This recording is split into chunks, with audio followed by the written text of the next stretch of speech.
The searing Lagos sun bore down on the ironclad gates of the Whitmore estate, their golden filigree sparkling like fire against the black steel. Standing just beyond them was Adira Morgan, her palms slick with sweat as she tightened her grip on her weather-worn bag. Her heart thundered against her rib cage as she stared up at the imposing mansion. 6 pillars, carved marble, balconies lined with ivy. It looked like something out of a foreign film, far removed from her cramped mini-flat in Bariga. For 3 years, Adira had worked as a nurse's assistant in an understaffed clinic near Owiliba. The pay barely fed her and covered transport. When she received a call from a woman named Lady Evelyn Whitmore, offering 300,000 naira monthly to care for her comatose son, she assumed it was a scam. But the letter was official. All that was required was full-time care, and that she sleep in the same room. Now she stood here, about to walk into a world not her own. The door creaked open, and a tall butler in a black tux gestured for her to enter. Inside, the floors gleamed with imported marble, walls adorned with gold-leaf portraits of ancestors long past. "Follow me," the butler said in a clipped British accent. Her sneakers squeaked as she trailed him into a grand sitting room. On a white velvet chaise sat Lady Evelyn Regal, mid-50s, in a sapphire gown that shimmered like the sea, diamonds glittering on her wrist. "You're Adira?" she asked, her voice smooth but commanding. "Yes, ma'am." Lady Evelyn gestured to a chair. "Sit. Let's begin." Lady Evelyn's fingers drummed lightly on her lap, the diamonds on her ring catching the overhead chandelier's light. "My son Theodore has been in a coma for 3 months," she began, her tone distant but weighted with sorrow. "A car accident. Doctors say he may wake up, but we don't know when." Adira nodded slowly, her mind reeling. This wasn't like the patients at the public clinic. Theodore Whitmore was not just rich. He was legacy. "Her salary is 300,000 naira per month," Lady Evelyn said firmly. "You will sleep in his room. He must never be alone, especially at night. Is that an issue?" Adira hesitated. Images of her leaking ceiling, the night she ate soaked gari for dinner, and the mosquito bites she had grown used to, flashed through her mind. This money could change her life. "No, ma'am, it's not an issue." Lady Evelyn studied her as if searching for a lie, then rose and said, "Good. Follow me." Together they walked through a long corridor, walls lined with family portraits. Theodore as a child on horseback, in a tux at his graduation, shaking hands with political figures. There was pride here and something else longing, perhaps regret. They stopped before a towering wooden door. "Before we go in, you need to understand something," Lady Evelyn said, voice low now. "Theodore wasn't just my son. He was poised to inherit everything, intelligent, accomplished, stubborn beyond reason." She paused, her eyes briefly distant. "He was powerful until the crash." Her hand trembled slightly as she reached for the handle. The door swung open, revealing a dark room rich with mahogany. There, in the center, lay Theodore. He was beautiful even in stillness, skin like honeyed bronze, features chiseled, and body once athletic, now sunken with time. Monitors beeped softly, the only sign that he lived. "Your bed is over there," Lady Evelyn said, pointing to a smaller bed beside his. "You begin tomorrow. Don't fail me." Then she left. Adira stepped forward slowly, staring at the man who once ruled boardrooms and now slept in silence. Adira stood motionless, her gaze fixed on Theodore's sleeping form. The room felt like a shrine, opulent, quiet, heavy with unspoken memories. The faint lavender scent mixed with antiseptic hung in the air, almost spiritual. She dropped her bag on the narrow bed beside his, glancing around. The bookshelves were lined with titles from law, finance, even poetry, expensive leather-bound editions, arranged in meticulous order. But there were no family photos, no signs of a personal life. It was as if he had been living like a ghost even before the coma. She approached the bed, hesitating. "Good evening, Mr. Whitmore," she whispered, feeling foolish. He didn't move, of course, but something about speaking to him felt right. "I'm Adira." I'll be your nurse, I guess." She laughed softly, brushing her hands against her thighs. "You probably can't hear me, or maybe you can. I don't know how this works." She studied his face.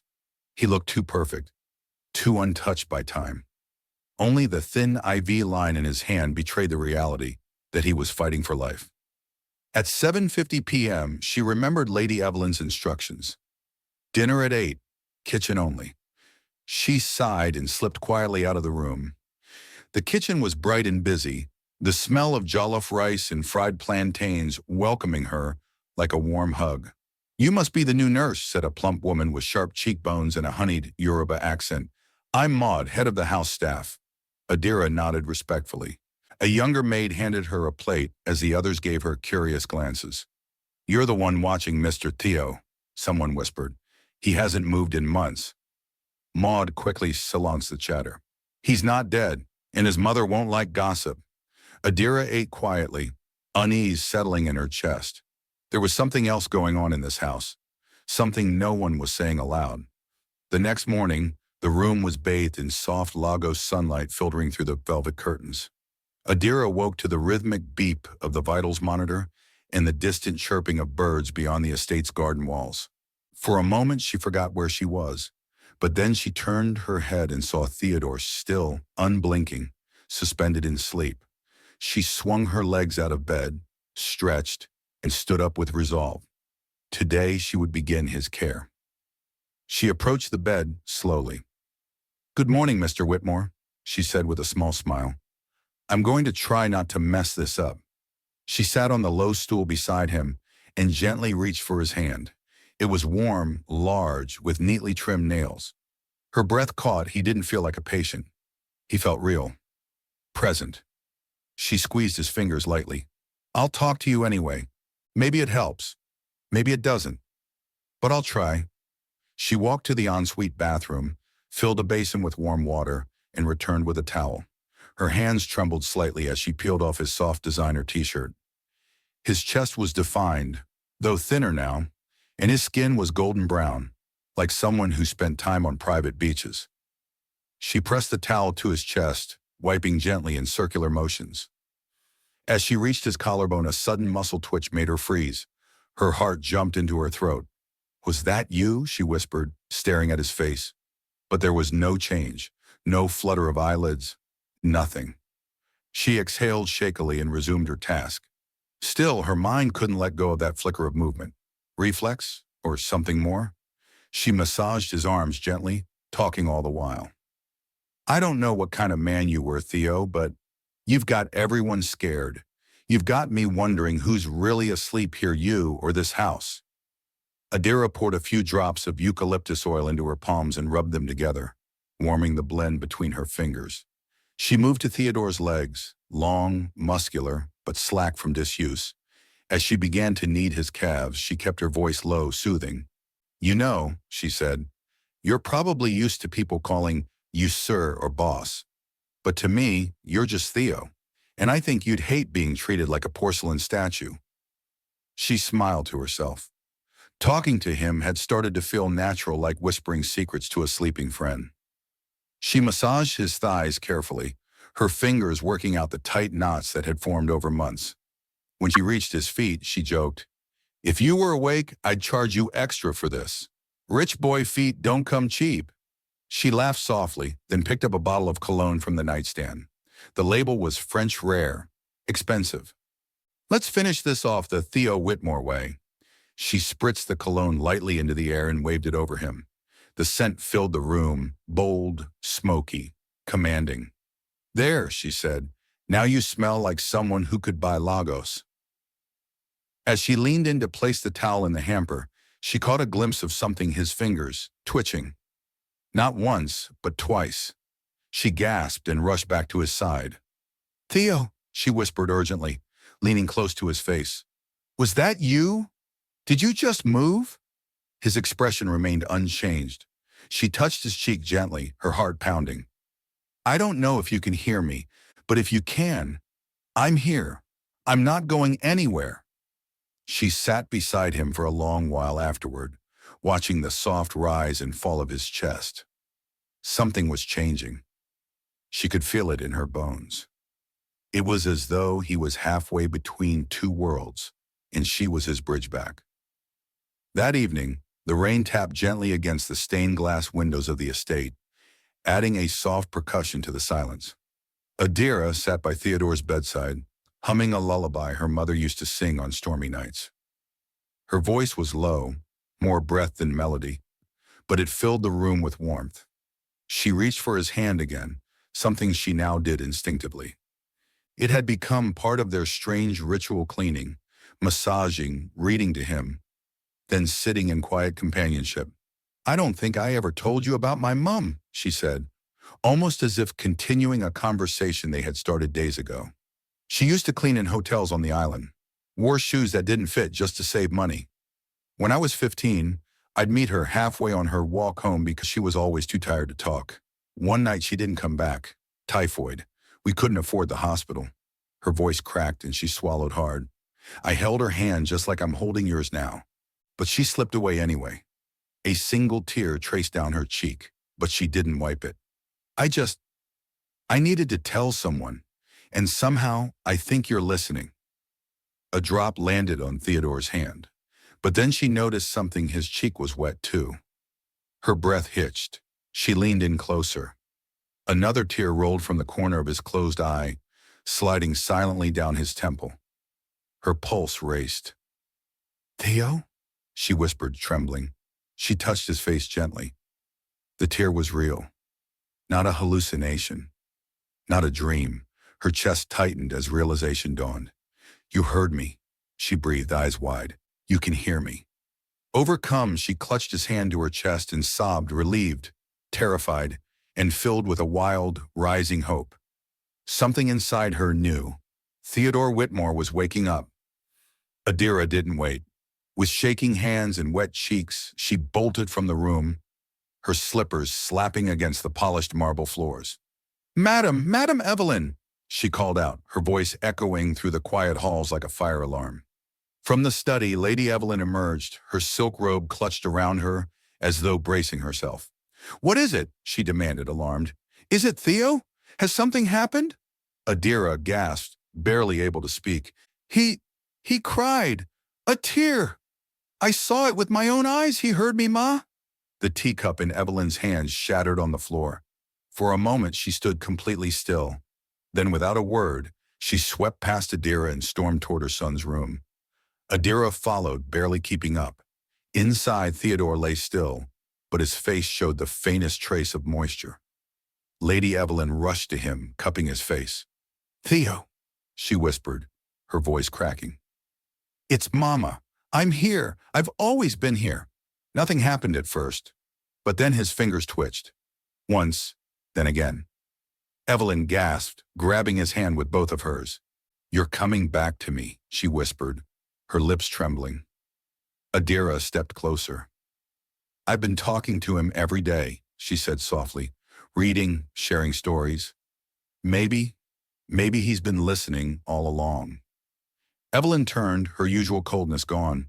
Her eyes met Adira's, full of something rare, gratitude. "Thank you," she whispered, her voice unsteady. "Thank you for not giving up on him when the rest of us did." As they stood by the bed, one mother, one stranger, a miracle quietly unfolded in the heart of the Whitmore estate. The rain had stopped by dawn, but the atmosphere in the estate was electric. Every staff member had heard the news Theodore Whitmore had moved. Lady Evelyn didn't sleep. She remained in the room, praying quietly in one corner as nurses were called in to confirm his signs of responsiveness. Adira hadn't left either. She sat beside him, one hand gently resting over his. It was just after 9 a.m. when it happened. Theodore stirred again, more deliberate this time. His eyelids fluttered. His head tilted slightly to one side. Then, with the weight of 1,000 days, his eyes opened. Slowly, dazed, dark, searching. "Theo?" Adira whispered, leaning close, tears springing to her eyes. His lips parted, dry and barely moving. Tammy," he rasped. It was a whisper, a broken echo, but he said it. Her name. Adira gasped. "You know me?" she asked, stunned. His gaze locked onto hers, slow and uncertain, but sure. Your voice. I know it, he murmured, barely audible. Adira covered her mouth with her hand, overcome with emotion. Lady Evelyn rushed to his side, her own tears falling freely. My baby, she whispered, stroking his cheek. You came back to me. Theodore blinked slowly, his eyes heavy, his body still weak, but for the first time in months he was present. He was real again. The machine still beeped, his chest still rose and fell. But now the silence between heartbeats had been broken by a voice, a name, a connection. And that voice was Adira's. Theodore's recovery was steady but slow. With the help of physiotherapists and careful routines, he progressed from small movements to assisted sitting. Adira never left his side. Every morning she greeted him with a smile and warm hands. Every night she adjusted his pillows, whispered encouragement, and left the window cracked open so he could feel the breeze. Their conversations, once one-sided, had evolved into shared memories, laughter, and moments of quiet understanding. But something shifted the day Theodore caught her staring at him longer than usual. You've been quiet, he said, watching her as she folded his clothes. What are you thinking? Adira hesitated, then looked him straight in the eye. What we're doing, it's starting to feel like more than nursing care. He tilted his head, intrigued. You say that like it's a bad thing. She gave him a sad smile. Because I don't know if it's real, or if it's just your way of thanking me.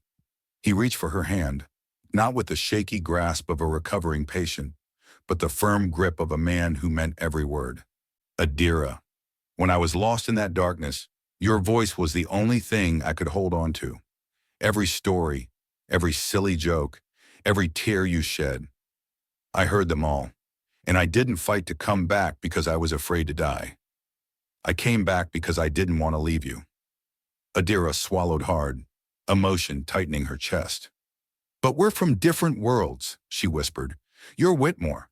I'm just a girl who cleaned bedpans at a public clinic. Theodore gave a tired but sincere smile. Maybe, but my world's never meant anything until you walked into it. Adira didn't answer, but when she didn't pull her hand away, it spoke louder than any yes. 3 months later, the Whitmore estate was unrecognizable, not from renovations or riches, but from joy. Theodore had not only recovered fully, but returned to Whitmore Holdings with renewed energy and purpose. Yet it wasn't boardroom victories that consumed his thoughts. It was Adira. Every morning he looked forward to her smile, and every night he replayed her voice in his mind like a lullaby. Now, in the estate's vast garden, Adira stepped out into a clearing lined with candles and fairy lights. The path had been dusted with white petals. Traditional Yoruba instrumental music floated in the air. At the center, beneath a blooming jacaranda tree, stood Theodore in a deep emerald agbada embroidered with gold. He looked every inch the Prince of Lagos. She, in a flowing cream gown with subtle Ankara detailing, walked toward him slowly, unsure, her heart racing. Theo, she whispered. What is this? Theodore stepped forward, took both her hands and sank to one knee. Adira Morgan, you saved my life. But more than that, you filled it. You saw me at my worst and you stayed. I don't want to go another day without knowing I'll always have you beside me. Not as a nurse, as my partner, my peace, my home. Will you marry me? Adira's hand flew to her mouth, eyes shimmering with tears. The silence of the mansion, once heavy with grief, now rang with birdsong and hope. She nodded, her voice choked. Yes, yes, I will. The crowd that emerged, staff, family, friends, and even Lady Evelyn erupted in cheers. As Theodore slipped the ring onto her finger and pulled her into an embrace, Adira whispered against his chest, I never thought this would be my life. He kissed the top of her head and smiled. It wasn't mine either until you walked in. The end. What did you think? We'd love to hear from you. Did Adira and Theodore's story move you? Did you feel the tension, the hope, the slow-blooming love that blossomed in the halls of the Whitmore estate? Drop your thoughts in the comments below. Which chapter hit you the hardest? Did you relate to Adira's journey of resilience? Do you believe love can grow from gratitude, or does it need more? Your opinion matters. This story was written for you. If you enjoyed this story, like, share it with someone who loves romance and drama. Subscribe for more original African love stories, character-driven dramas, and powerful emotional journeys.